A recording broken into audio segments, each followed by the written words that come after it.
ಕಾಲ ನಿನ್ನ ಬೇಡುವೆನು, ಸ್ವಲ್ಪ ಹಿಂದೆ ಸರಿದು ಬಿಡು, ಸುಂದರ ಕ್ಷಣಗಳನ್ನು ಮರಳಿ ಕೊಡು.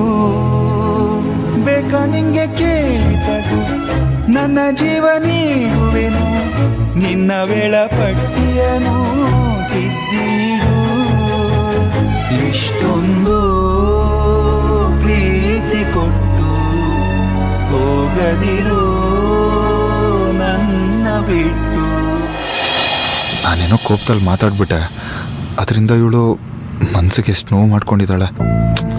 ಅದೇನೇ ಇದ್ರೂ ನಾನು ಈ ಥರ ಮಾತಾಡಬಾರ್ದಾಗಿತ್ತು. ವಂಶಿ, ನಾವೆಲ್ಲ ಬರ್ತಿದ್ದೀವಲ್ಲ, ಸಮಾಧಾನ ಮಾಡ್ಕೋ.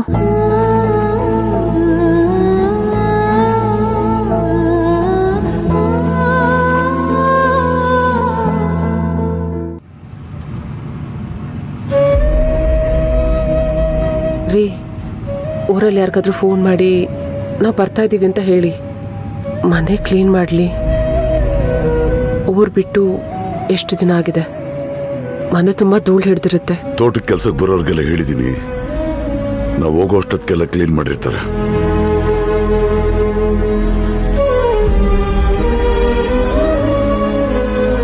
ತುಂಬಿದ ಕುಟುಂಬ ಒಂದಕ್ಕೆ ನಿನ್ನ ಮಗಳು ಸೊಸೆಯಾಗಿ ಹೋಗೋದು ನಿಶ್ಚಿತ.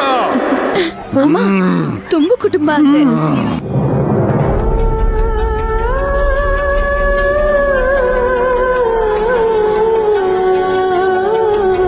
ರೀ, ಏನ್ ಯೋಚನೆ ಮಾಡ್ತಿದ್ದೀರಾ? ಈ ಸಾರಿ ಊರಬ್ಬದಲ್ಲಿ ಆ ದೇವರು ಏನಾದ್ರೂ ನಮ್ಮ ವಂಶಿ ಬಗ್ಗೆ ಕೇಳಲಿ. ಏ ದೇವ್ರೆ, ನೀನ್ ಹೇಳ್ದಲ್ಲ ಮದ್ವೆ ಆಗಿ ಹೋಗ್ತಾಳೆ ಅಂತ, ನೀನ್ ಹೇಳ್ದಂಗೆನೆ ಮದ್ವೆ ಆಗ್ಬಿಟ್ಟು ನಮ್ಮಿಂದ ದೂರ ಹೋಗ್ಬಿಟ್ಲು ಅಂತ ಹೇಳ್ಬಿಡ್ತೀನಿ. ರೀ, ದಯವಿಟ್ಟು ಹೀಗೆಲ್ಲ ಮಾತಾಡಬೇಡಿ. ಹೀಗಾಗುತ್ತೆ ಅಂತ ಯಾರಿಗ್ರಿ ಗೊತ್ತಿತ್ತು? ಆ ದೇವ್ರು ನಮ್ಮ ಹಣೆಯಲ್ಲಿ ಏನ್ ಬರ್ದಿರ್ತಾನೋ ಅದಾಗುತ್ತೆ ಬಿಡಿ. ಏನ್ ಮಾಡ್ತೀವಿ ನಾವು ಆ ದೇವರಿಗೆ? ಯಾಕೆ ಇಷ್ಟೊಂದು ಸಿಟ್ ಮಾಡ್ಕೋಬೇಕು ನಮ್ಮ ಮೇಲೆ?